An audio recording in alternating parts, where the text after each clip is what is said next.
हे one welcome, कैसे हो आप लोग। So it's a first day and first video of year 2023। So first of all wishing you very happy new year. So start करते हैं हमारी आज की वीडियो, जो कि आप लोगों की रिक्वेस्ट पर ही है। वो है आपकी इलेक्ट्रोकेमिस्ट्री की फॉर्मूला शीट। वैसे तो मेरी स्पीड नॉर्मल रहने वाली है, बट फिर भी अगर आपको लगे कि मेरी स्पीड ज़्यादा है तो स्पीड का ऑप्शन होता है, वहाँ से कम करके देख लेना, ठीक है। तो फर्स्ट फॉर्मूला आता है आपका V is equal to I R. V क्या हो गया आपका वोल्टेज हो गया, आई आपका करंट हो गया, आर आपका रेजिस्टेंस हो गया। यूनिट ऑफ आर देखते हैं, जो रेजिस्टेंस यूनिट होगी वो क्या होगी, ओम हो जाएगी, ठीक है। यहाँ से आपका रेजिस्टेंस का एक और फॉर्मूला आता है जो कि है R is equal to rho L by A. Rho क्या आपका रेजिस्टिविटी हो गया, एल क्या हो गया आपका लेंथ हो गया, ए आपका एरिया हो गया। देन आपका रेजिस्टिविटी का फॉर्मूला आता है आर ए बाई एल। तो यूनिट क्या हो जाएगी रेजिस्टिविटी की, ओम सेंटीमीटर, ठीक है। देन आपका आता है कंडक्टेंस। कंडक्टेंस क्या होता है आपका रेजिस्टेंस का इनवर्स होता है, जिसको हम जीसी डिनोट करते हैं।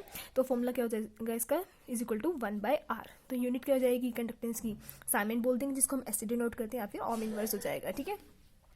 देन आता है आपका कंडक्टिविटी। कंडक्टिविटी को आप कापा से डिनोट करते हैं, जिसकी कापा इज इक्वल टू क्या आ जाएगा 1 by rho, that means 1 by resistivity. जो यूनिट हो जाएगी आपकी कापा की वो जाएगी ओम इनवर्स सेंटीमीटर इनवर्स, ठीक है। देन आता है आपका सेल कांस्टेंट। सेल कांस्टेंट को आप जी स्टार से डिनोट करते हैं, ठीक है। तो जी स्टार का फॉर्मूला क्या आ जाएगा आपका L by A means length by area. तो जी स्टार की जो यूनिट होगी वो क्या हो गया आपकी सेंटीमीटर इनवर्स हो जाएगी। तो कापा का एक और फॉर्मूला आता है कंडक्टिविटी का, क्या हो गया G into G star, that means conductance into cell constant, ठीक है। देन आता है आपका मोलर कंडक्टिविटी। मोलर कंडक्टिविटी को हम लैम्डा एम से डिनोट करते हैं। लैम्डा एम का फॉर्मूला क्या हो जाएगा kappa into V M. V M आपका क्या होगा मोलर वॉल्यूम होगी। अब आप वी एम को रिप्लेस करके कंसेंट्रेशन टर्म्स में लिख सकते हैं, बट यहाँ पे आपको मल्टीप्लाई में क्या करना पड़ेगा 1000 करना पड़ेगा। और जो आपको यहाँ पे कापा की वैल्यू पुट करेंगे उसकी यूनिट क्या होनी चाहिए आपकी ओम इनवर्स सेंटीमीटर इनवर्स होनी चाहिए, ठीक है। देन आता है आपका इक्विवेलेंट कंडक्टिविटी, जिसको हम लैम्डा इक्विवेलेंट से डिनोट करेंगे, क्या आ जाएगा बस कंसेंट्रेशन वहाँ पे आपका मोलर था तो यहाँ पे मोलैरिटी आ जाएगा, और यहाँ पे क्या आ जाएगा नॉर्मेलिटी आ जाएगा, ठीक है। अब इन दोनों में क्या रिलेशन है, इन दोनों में रिलेशन हो जाएगा आपका क्या molar conductivity is equal to Z factor into में इक्विवेलेंट कंडक्टिविटी, राइट। देन आता है आपका सबसे इंपॉर्टेंट ग्राफ पूछा जाता है एग्जाम में, मोलर कंडक्टिविटी वर्सेस कंसंट्रेशन का। तो ये कैसे बनेगा, ऐसे बनेगा। स्ट्रॉन्ग इलेक्ट्रोलाइट के केस में ऐसे बनेगा, और अगर आप इसको एक्स्ट्रापोलेट करते हैं तो आपको पता है ये यहाँ पे टच कर जाएगा, जिसको हम क्या बोलते हैं at infinite molar conductivity at infinite dilution, जिसको हम ऊपर जीरो लगा देते हैं, ठीक है। और वीक इलेक्ट्रोलाइट के केस में ये टच नहीं करेगा आपका ग्राफ, ये ऐसे आएगा, ठीक है। देन आपका फॉर्मूला किसका आता है कोलराश का। तो आपका जो कोलराश है इसके आपके दो फॉर्मूलाज आएंगे, एक वीक इलेक्ट्रोलाइट है, एक आपका स्ट्रॉन्ग इलेक्ट्रोलाइट के लिए। तो जो आपका स्ट्रॉन्ग इलेक्ट्रोलाइट का फॉर्मूला है वो क्या हो जाएगा molar conductivity at any concentration, that means मैंने क्या लिखा हुआ है यहाँ पे सी लिखा हुआ, right. And molar conductivity at infinite concentration, that means मैंने आपको क्या लगा रखा है 0 माइनस में बी रूट सी। बी क्या होगा आपका कोई भी आपका कॉन्स्टेंट हो गया, और सी आपका कंसेंट्रेशन है, ठीक है। देन अगर आपको वीक इलेक्ट्रोलाइट के केस में आपको निकालनी हो molar conductivity at infinite dilution, तो आप कैसे निकालेंगे न्यू कैटायन इंटू में lambda naught of cation plus में न्यू एनायन इंटू में लैम्डा नोट ऑफ एनायन, ठीक है। तो न्यू और न्यू नॉट क्या मतलब न्यू और न्यू पॉजिटिव और न्यू नेगेटिव क्या हो गया आपके, क्या हो गया नंबर ऑफ आयंस, मतलब नंबर ऑफ कैटायंस कितने आपके और नंबर ऑफ एनायंस कितने हैं, ठीक है। और जो आपका लैम्डा है ये क्या डिनोट कर रहा है आपका लिमिटिंग मोलर कंडक्टिविटी को डिनोट करता है। और जो ये पूरी टर्म है ये आपकी क्या डिनोट कर रही है, आपकी डिनोट कर रही है आयनिक कंडक्टिविटी एक आयन की, दैट मीन्स एक कैटायन की, क्योंकि ये पॉजिटिव है, और इसकी मतलब ये एक एनायन को डिनोट कर रही है, राइट। देन आती है आपकी एग्जांपल बता देती हूँ, जैसे कि मैं आपको BaCl2 का आप लिख के देखते हैं तो कैसे करेंगे। देखो BaCl2 को ब्रेक करेंगे तो कैसे ब्रेक होगा वो Ba2 पॉजिटिव प्लस का 2Cl नेगेटिव, तो ठीक है। जो यहाँ पे आयन होंगे 1 आयन, यहाँ पे कितना है 2, तो वो यहाँ पे आ जाएंगे, दैट मीन्स ये किसकी वैल्यू होगी आपकी न्यू पॉजिटिव और न्यू नेगेटिव की वैल्यू हो जाएगी, राइट। वैसे आप लिख देंगे। देन आता है आपका Debye Hückel Onsager equation. First of all ये आपका सिर्फ और सिर्फ स्ट्रॉन्ग इलेक्ट्रोलाइट केस में ही वैलिड होगा, इस बात को ध्यान रखना, क्योंकि बच्चे यहाँ पे बहुत ज़्यादा मिस्टेक कर देते हैं, ठीक है। तो फॉर्मूला क्या हो जाएगा lambda M is equal to lambda M naught मतलब एट इन्फिनाइट डिल्यूशन माइनस में A lambda M naught plus में बी रूट सी। ए आपका क्या कांस्टेंट है, बी भी आपका कांस्टेंट है, लेकिन ये आया कहाँ से, देखो ए आता है आपका ऑस्मेट्रिक इफेक्ट की वजह से आता है, एंड बी आता है आपका किसकी वजह से आता है इलेक्ट्रोफोरेटिक इफेक्ट की वजह से आता है, ठीक है। देन आता है आपका डिग्री ऑफ डिसोसिएशन, जिसको हम अल्फा बोलते हैं। अल्फा का फॉर्मूला क्या हो जाएगा molar conductivity at any concentration, that means C, and molar conductivity at infinite dilution, जो कि मैंने नोट लगा दिया, ठीक है। अब जो इसकी वैल्यू हो जाएगी ये, इससे एग्जाम में क्वेश्चन आता है वो बहुत इजीली सॉल्व हो जाता है। अगर ऑप्शंस आपको ऐसे गिवन हो कि आपको सॉल्व नहीं करना आ रहा है, आप ऑप्शन के बेसिस पर एलिमिनेट करके अल्फा की आपकी डिग्री ऑफ डिसोसिएशन की वैल्यू निकाल सकते हो। तो इस बात को ध्यान रखना, बहुत ही ज़्यादा इंपॉर्टेंट बात है ये, ठीक है। देन आता है आपका इलेक्ट्रोड पोटेंशियल। इसकी सभी अपने अपने फॉर्मुलेज यूज करते हैं, लेकिन जो मैं प्रेफर करती हूँ वो यही वाला फॉर्मुला है, जो कि आपका reduction potential of cathode minus में reduction potential of anode, right. अब देखो जो आपका ऑक्सीडेशन पोटेंशियल और रिडक्शन पोटेंशियल है वो दोनों क्या होते हैं, उनकी वैल्यूज क्या होती है, दोनों की सेम होती है, सिर्फ डिफरेंस यहाँ पे होता है एक माइनस के साइन में, ठीक है। देन आता है आपका Gibbs free energy. Gibbs free energy को आप डिनोट करते हैं डेल्टा जी से। और अगर मैंने इसके ऊपर स्टैंडर्ड कंडीशन लगा दी, मतलब 298 केल्विन, 1 एटीएम प्रेशर और 1 मोलर कंसंट्रेशन लगा दी, तो ये क्या बन जाएगा, स्टैंडर्ड गिब्स फ्री एनर्जी। मतलब स्टैंडर्ड कंडीशन लग जाएगी तो डॉट लग जाएगा। जो आपका स्टैंडर्ड गिब्स फ्री एनर्जी का फॉर्मूला हो जाएगा वो क्या हो जाएगा, delta G naught is equal to minus का n F E naught cell. E naught क्या हो गया आपका, इलेक्ट्रो पोटेंशियल हो गया स्टैंडर्ड वाला, ठीक है। एन क्या हो गया आपका, नंबर ऑफ इलेक्ट्रॉन्स। एफ क्या होगा आपका, फेराडे कांस्टेंट। वैसे तो इसकी वैल्यू ये होती है, बट हम न्यूमेरिकल्स में यूज करने के लिए क्या करते हैं, 96500 कूलम पर मोल, ठीक है। अब यहाँ से भी आपको क्वेश्चन बनते हैं एक, वो क्या आपको थर्मोडायनेमिक्स में बतानी होती है कि रिएक्शन स्पॉन्टेनियस होगा या नहीं होगा।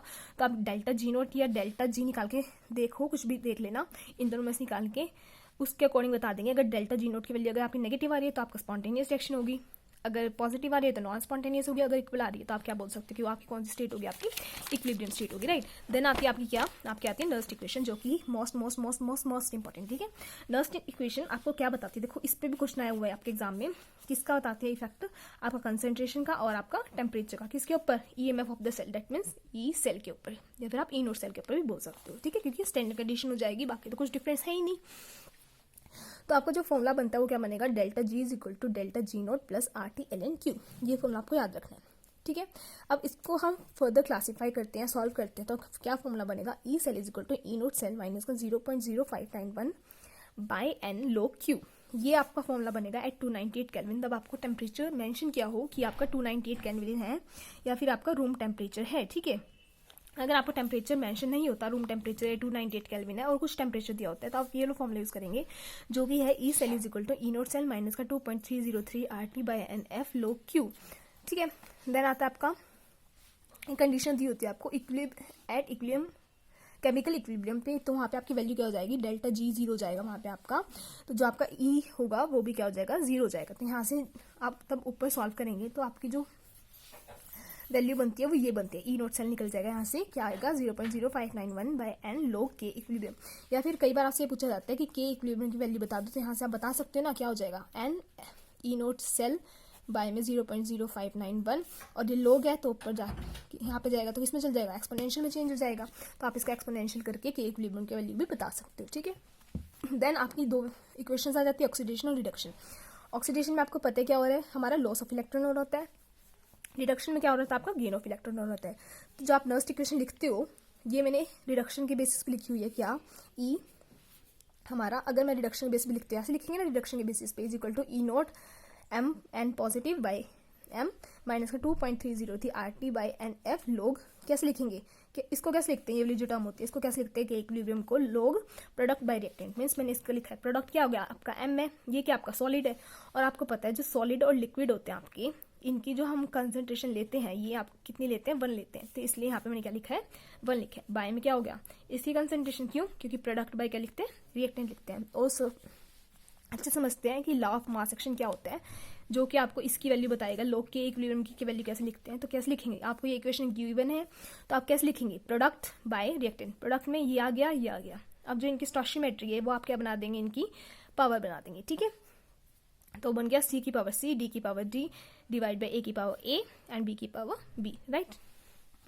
देन आपकी सेल नोटेशन आती है, इससे भी आपके क्वेश्चन आया हुआ है एग्जाम में।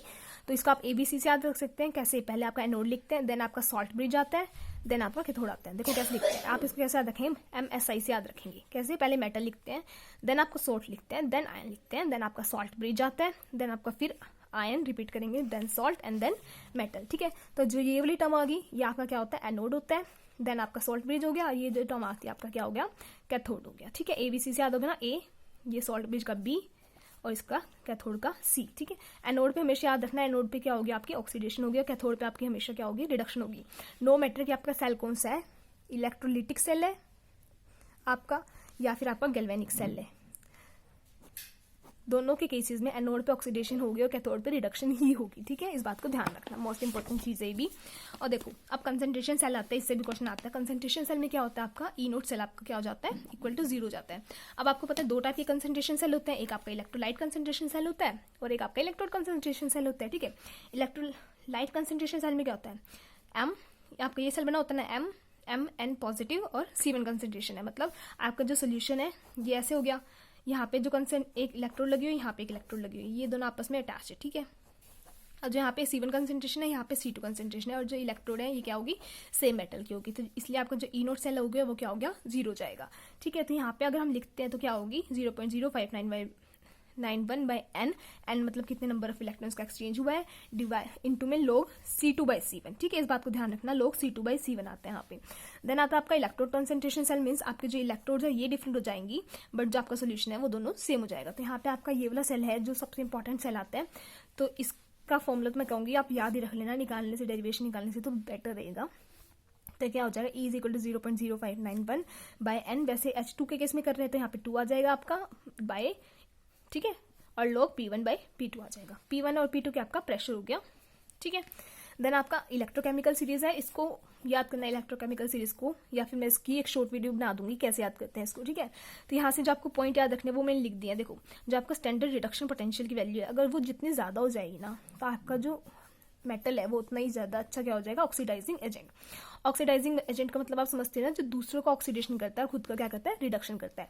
वहीं पे अगर स्टैंडर्ड रिडक्शन पोटेंशियल की वैल्यू अगर आपकी क्या होगी, लेस होगी, मतलब नेगेटिव होगी, तो वो क्या होगा, गुड रिड्यूसिंग एजेंट, मतलब जो दूसरों का रिडक्शन करेगा और खुद का क्या करेगा, ऑक्सीडेशन करेगा। ठीक है, देन आता है आपका फैराडे लॉ। फर्स्ट दो लॉ है ना, फर्स्ट और सेकंड। फर्स्ट लॉ क्या रहता है, W = Z × IT। Z क्या हो गया आपका, Z फैक्टर हो गया।